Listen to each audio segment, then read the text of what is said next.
সকালবেলায় নাস্তা হিসাবে কিছু না কিছু বানাতেই হয় আমাদেরকে। আসসালামু আলাইকুম, হাসিনা লাইফস্টাইল ব্লগে আপনাদেরকে ওয়েলকাম।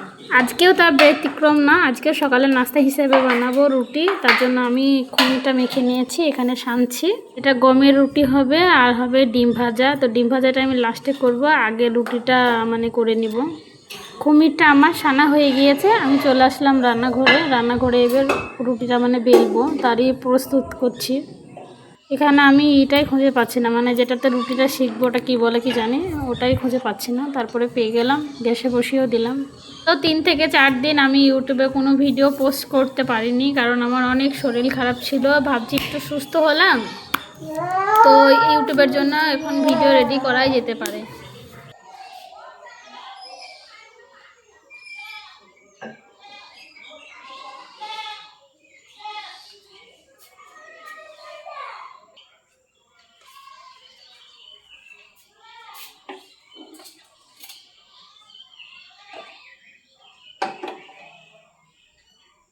আমার রান্নাঘরটা কিন্তু অত্যন্ত ছোট, সিঁড়ির ভিতরে রান্নাঘর হলে যা হয়, তার জন্য কোনো জিনিস রাখতে বা গোছাতে একটু অসুবিধাই হয়।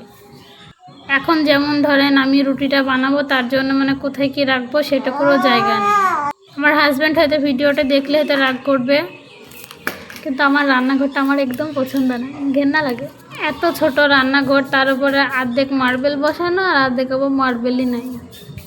তো তোমরা দেখতে থাকো আমার রুটি বানানোর ব্লগটা।